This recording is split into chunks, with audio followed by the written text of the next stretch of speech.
Hello pumpkins, welcome to Merit Home Learning Centre. आज हम लोग लाइफ प्रोसेस का अगला एपिसोड चालू करने जा रहे हैं। तो आज हम लोग सीखने वाले हैं ट्रांसपोर्टेशन इन प्लांट्स के बारे में। ठीक है, चलो देखो।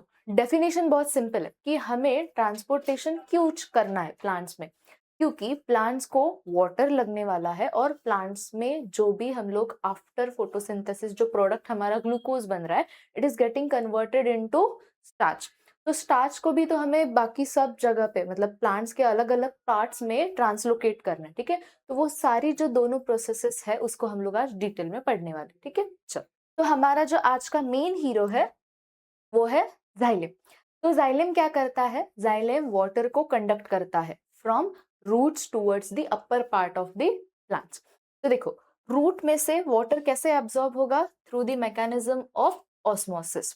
और जो मिनरल्स और सॉल्ट्स जो प्रेजेंट होते हैं, it will enter through the root hair cells by active transportation. तो दो अलग अलग प्रोसेसेस है। एक्टिव ट्रांसपोर्टेशन में अगेंस्ट द ग्रेडियंट जाना पड़ता है, low concentration to high concentration movement होती है आयंस की। और ऑस्मोसिस में वाटर मॉलिक्यूल्स की मूवमेंट होती है from soil towards the root hairs, लेकिन वहां पे कॉन्सेंट्रेशन का डिफरेंस है।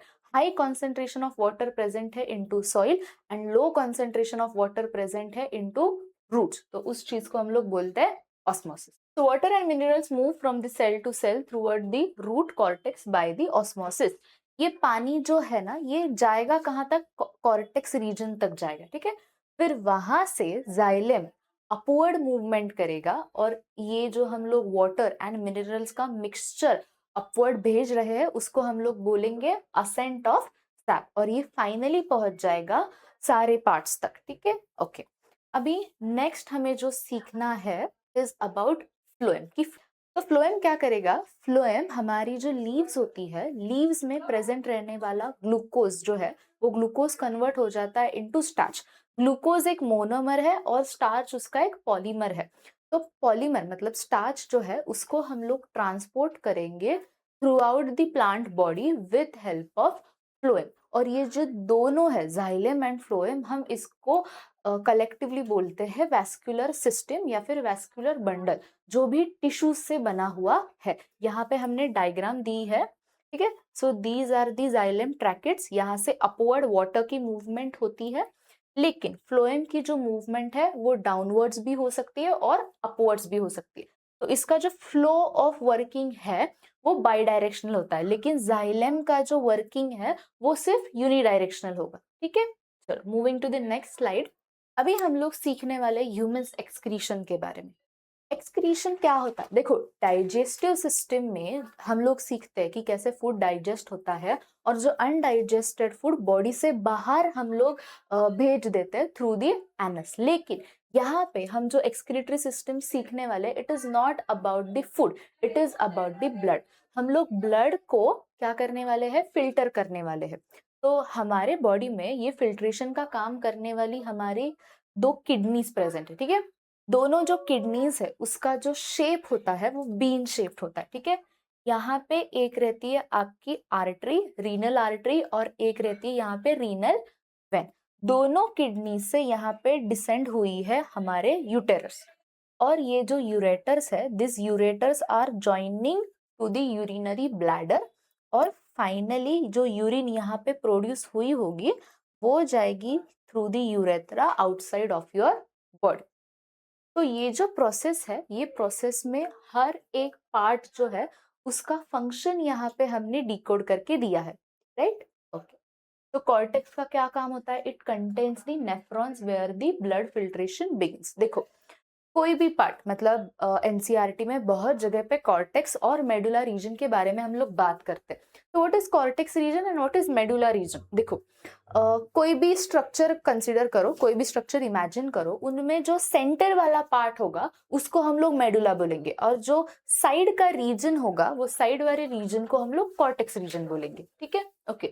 तो यहाँ पे भी किडनी में जो कॉर्टेक्स वाला जो साइड वाला पेरिफेरल जो रीजन है उसमें हमें दिखाई देंगे नेफ्रॉन्स। ठीक है, मेडुलरी रीजन में नेफ्रॉन्स की जो ट्यूब्यूल्स होती है वो वहां पे प्लेस्ड की हुई होती है।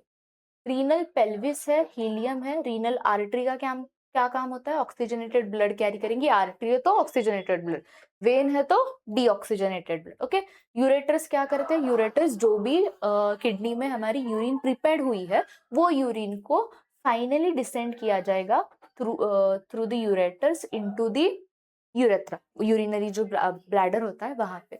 तो यहाँ पे किडनी में जो मेडुलरी रीजन होता है, मेडुलरी रीजन देखो, मेडुलरी रीजन क्या होता है, कोई भी स्ट्रक्चर इमेजिन कर लो, कोई भी स्ट्रक्चर में जो मिडिल वाला पार्ट होता है उसको हम लोग मेडुला बोलते हैं, जो साइड वाला रीजन रहता है उसको हम लोग क्या बोलते हैं, कॉर्टेक्स रीजन। तो यहाँ पे कॉर्टेक्स रीजन में प्लेस होती है नेफ्रॉन्स, और यहाँ पे बीच बीच में प्रेजेंट होती है उसकी ट्यूब्यूल्स। तो फाइनली यहाँ पे फिल्ट्रेशन का काम चलेगा। आफ्टर फिल्ट्रेशन यहाँ से नीचे यूरिन डिसेंड करेगी थ्रू दी यूरेटर्स। यूरेटर्स क्या होती है, लॉन्ग पाइप्स होती है, हॉलो रीजन होता है, अंदर की तरफ ट्यूब जैसा स्ट्रक्चर होता है। और फाइनली दोनों किडनी से जो भी यूरिन नीचे आ रही है it will get stored into your urinary bladder, और from urinary bladder it will excrete out with help of urethra. तो ये है पूरे किडनी के जो भी पार्ट्स है प्लस उसका हर एक का फंक्शन। ठीक है, okay, moving to the next. देखो यहाँ पे अभी जो हमने डायग्राम देखी थी वो पूरी यूरिनरी सिस्टम की थी। अब जो हम लोग डायग्राम देखने वाले हैं इट इज अबाउट नेफ्रॉन। तो ये सिर्फ नेफ्रॉन की डायग्राम है। नेफ्रॉन क्या होता है, nephron is a functional unit of our kidney. तो देखो यहाँ से एफरेंट आर्ट्रियोल है, ठीक है, यहाँ से ब्लड एंटर होता है इनटू द नेफ्रॉन। यहाँ से जैसे ही ब्लड एंटर होगा यहाँ से एक इफरेंट आर्ट्रियोल स्ट्रक्चर है जहां से ये लाइन पूरी आपको बाहर जाते हुए दिखाई देगी। ठीक है, तो फिल्ट्रेशन का जो मेन काम होता है अल्ट्रा फिल्ट्रेशन, जो अल्ट्रा फिल्ट्रेशन ब्लड का इसी रीजन में होता है। देखो यहाँ पे ये जो पूरा रीजन है, ये जो नेटवर्क है, ये इतना थिन है कि यहाँ से एक प्रेशर क्रिएट होता है, हाइड्रोलाइटिक प्रेशर क्रिएट होता है, जिसकी वजह से यहाँ से सेल्स नहीं, सिर्फ जो प्लाज्मा में जो हमारा वाटर प्रेजेंट रहता है, बाकी के मिनरल्स वगैरह रहते हैं, वो सारे क्या हो जाते हैं यहाँ पे नीचे बोमेन्स कैप्सूल में आ जाते हैं। ठीक है, okay, after collecting the nutrients into the Bowman's capsule with excretory products. ठीक है, जो भी सेल्स है और प्रोटीन्स है, मतलब जिनका मॉलिक्यूलर साइज थोड़ा सा ज्यादा होता है वो स्ट्रक्चर्स नीचे नहीं आएंगे। ठीक है, और ये जो नीचे आ रहा है हम इसको फिल्ट्रेट बोलेंगे। ठीक है, तो यहाँ से हमारा नीचे जो भी है वो फिल्ट्रेट जा रहा है, ठीक है, towards the collecting tubes. Okay, so Bowman's capsule में, बोमेन्स कैप्सूल क्या है, एक हार्ड स्ट्रक्चर रहता है जिसमें ये पूरा जो ऊपर वाला आर्ट्रियोल्स है, कैपिलरी स्ट्रक्चर जो है वो फिट किया जाता है। Okay, after the Bowman's capsule यहाँ पे ये जो ट्यूब है वो बहुत ज्यादा कन्वोल्यूटेड फॉर्म में कॉइल की गई है, इसको हम लोग बोलेंगे प्रोक्सिमल कन्वोल्यूटेड ट्यूब्यूल। इसके बाद नीचे एक बड़ा सा लूप स्ट्रक्चर हमें दिखाई देता है, it is known as loop of Henle. Loop of Henle के बाद यहाँ पे फिर कन्वोल्यूशन दिखाई देता है जिसको हम लोग बोलते हैं डिस्टल कन्वोल्यूटेड ट्यूब। देखो जो भी चीज पहले आती है उसको हम लोग प्रोक्सिमल बोलते हैं, जो भी चीज बाद में आती है हम लोग उसको डिस्टल बोलते हैं, इसकी वजह से ये नाम उसको पड़े। कन्वोल्यूटेड ट्यूब्यूल्स क्यों बोलते हैं इसको, क्योंकि यहाँ पे ये जो ट्यूब है उसमें बहुत ज्यादा कॉइल हुआ है ना, उसका जो स्ट्रक्चर है वो कॉइल हुआ है, इसलिए हम लोग उसको क्या बोलेंगे, कन्वोल्यूटेड फॉर्म और convoluted tubule. Okay, and then finally यहाँ पे कलेक्टिंग ट्यूब है, जो कलेक्टिंग डक्ट क्या करेगी, जो भी यूरिन प्रोड्यूस्ड हुई है उसको नीचे की तरफ यूरेटर्स की तरफ ढकेलने का काम करेगी। ओके, तो यहाँ पे अभी जो भी वाटर है, एक्सक्रीटरी प्रोडक्ट्स है, न्यूट्रिएंट्स है, उनमें से जो भी न्यूट्रिएंट्स होंगे वो न्यूट्रिएंट्स को यहाँ पे ये जो ब्लड वेसल्स है ना, कैपिलरीज है, यहाँ पे उनको फिर से क्या किया जाएगा, सर्कुलेटरी सिस्टम में डाला जाएगा। क्योंकि देखो न्यूट्रिएंट्स को हम लोग एक्सक्रीट आउट नहीं कर सकते, these are the essential part for us. So जो भी एक्सक्रीटरी पार्ट होगा वो कॉन्सेंट्रेट हो जाएगा, एक्सेस वाटर जो भी है ना, वो भी हम लोग ब्लड में डाल देते हैं। ठीक है, तो यहाँ पे सिर्फ बॉडी में से जो भी एक्सेस वाटर है जो नहीं लगने वाला है, ठीक है, आफ्टर एब्जॉर्प्शन वो हम लोग यहाँ से कलेक्टिंग डक्ट में से रिलीज करवा देते in form of urine. Okay, यहाँ पे है फॉर्मेशन ऑफ यूरिन के बारे में, यहाँ पे अल्ट्रा फिल्ट्रेशन की पूरी डेफिनेशन दी है, उसका प्रोसेस एक्सप्लेन किया है जो हमने अभी जस्ट नेफ्रॉन की डायग्राम में देखा था। सिलेक्टिव एब्जॉर्प्शन ही हो रहा है। क्यों? क्योंकि न्यूट्रिएंट्स को हम लोग नहीं एक्सक्रीट आउट कर रहे हैं, हम लोग सिर्फ एक्सक्रीटरी मेटाबोलाइट्स को रिमूव कर रहे हैं, ठीक है। बाकी के जो न्यूट्रिएंट्स है उसका तो रीएब्जॉर्प्शन हो रहा है, तो इसलिए हम इस प्रोसेस को सिलेक्टिव एब्जॉर्प्शन नाम से जानते हैं। देख लिया। उसके बाद पार्ट आता है ट्यूबुलर सिक्रीशंस। देखो, बॉडी में जो भी मेडिसिन वगैरह हम लोग कंज्यूम करते हैं उसमें से कुछ बचा हुआ भी पार्ट होता है, ठीक है, जो बॉडी को अभी नहीं लगने वाला। प्लस कुछ आयंस भी होते हैं, जो आयंस हम लोग डीसीटी में क्या कर देते हैं, डाल देते हैं, और वो फाइनली डीसीटी से जाएंगे कलेक्टिंग डक्ट की तरफ, और वहां से वो नीचे की तरफ यूरेटर्स की तरफ जाएंगे और एक्सक्रीट आउट किए जाए, ठीक है। ओके, तो यहाँ पे ये ट्यूबुलर सिक्रीशन वाला पार्ट दिया है। ओके, तो यूरिन का एक्सक्रीशन कैसे होता है? After reabsorption and the tubular secretions the remaining filtrate is called as urine. अभी यूरिन में क्या क्या प्रेजेंट होगा? वाटर प्रेजेंट होगा, जो एक्सक्रीटरी मेटाबोलाइट्स है, मतलब कुछ आयंस प्रेजेंट होंगे, कुछ सॉल्ट्स प्रेजेंट होंगे, कुछ पिगमेंट्स होंगे जैसे कि बिलीरुबिन एंड बिलीवर्डिन, जो लिवर में आरबीसीज का डिस्ट्रक्शन करने की वजह से एक्सक्रीटरी सिस्टम में लाए जाते हैं, ठीक है। तो ये जो यूरिन है, दिस यूरिन डिसेंड हो जाती है into urinary bladder. Urinary bladder की जो मसल्स होती है वो थोड़ा सा कॉन्ट्रैक्शन और रिलैक्सेशन का प्रोसेस दिखाती है। It is an like an elastic bag, कि यूरिन को होल्ड करके रखा जाता है जब तक वो बैग फुल ना हो पाए। ओके, उसके बाद यूरेथ्रा जो होता है, यहाँ पे हम लोग डायग्राम से देख लेते हैं। ओके, तो यहाँ पे यूरिनरी ब्लैडर में यूरिन स्टोर होगी, उसके बाद थ्रू दिस यूरेथ्रा क्या हो जाएगा, यूरिन एक्सक्रीट आउट कर दिया जाएगा। इसके बाद एक इंपॉर्टेंट पॉइंट हम लोग अभी सीखने वाले हैं, that is the artificial kidney, है ना। आर्टिफिशियल किडनी के ऊपर बहुत सारे क्वेश्चंस आते हैं, है ना, तो इसलिए हमने ये क्या किया है, एक सिंपलेस्ट डायग्राम हमने फॉर्म किया है यहाँ पे, जो हमें इजीली सारे स्टेप को रिवाइज करके दे रहा है, ठीक है। ओके, तो वर्किंग ऑफ डायलिसिस में हम लोग देखने वाले हैं कि यहाँ पे जो पेशेंट का हाथ होता है वहां से हम लोग रेडियल आर्टरी से क्या करते हैं, पेशेंट का ब्लड कलेक्ट करते हैं। This blood will enter into the dilating chamber. यहाँ पे डायलिसिस फ्लूइड होता है, ठीक है। अभी ये जो डायलिसिस फ्लूइड है इसमें क्या क्या प्रेजेंट होता है, यहाँ पे वाटर प्रेजेंट रहेगा, ग्लूकोज प्रेजेंट रहेगा, और कुछ सॉल्ट्स प्रेजेंट रहेंगे जैसे कि हमारे नॉर्मल ब्लड में प्रेजेंट होते हैं, ठीक है। Okay okay, urea, excess salts and excess water जो भी है वो डिफ्यूज हो जाएगा from our blood into this dialysis fluid, और मतलब जो भी एक्सक्रीटरी मेटाबोलाइट्स होते हैं, जो भी प्रोडक्ट्स है, वो क्या हो जाएगी, यहाँ पे नीचे मेम्ब्रेन्स के बाहर की तरफ आ जाएंगे, क्योंकि वो यहाँ पे डिफ्यूजन का प्रोसेस चल रहा है, ठीक है। तो यहाँ से फिर आपका ब्लड जो है वो प्यूरिफाई हुआ है अभी, क्योंकि एक्सक्रीटरी प्रोडक्ट्स तो निकल गए। Then this blood again enter into your arm with vein, मतलब थ्रू वेन जाएगा ये, ठीक है। आर्टरी से ब्लड हम लोगों ने कलेक्ट किया था, और पॉर किस में कर रहे हैं, वेन में कर रहे हैं, ठीक है।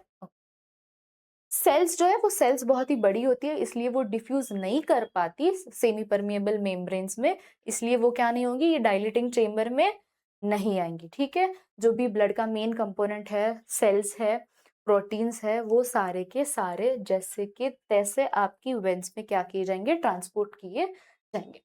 तो आई होप अभी आपको सारे कंसेप्ट क्लियर हो चुके हैं ऑफ लाइफ प्रोसेसेस। एक चीज मैंने नोटिस की थी among the students between the regular lectures और सेशंस, कि बच्चों को डायग्राम में बहुत ज्यादा दिक्कत आती है। देखो, क्या होता है कि बुक में आपको टेक्सचुअल फॉर्मेट में सारी चीजें दी होती है पैराग्राफ के इसमें, ठीक है, और आप लोग क्या करते हो, पैराग्राफ को सिर्फ बस पॉइंट्स लगा देते हो कि this is point number 1, this is point number 2, this is point number 3।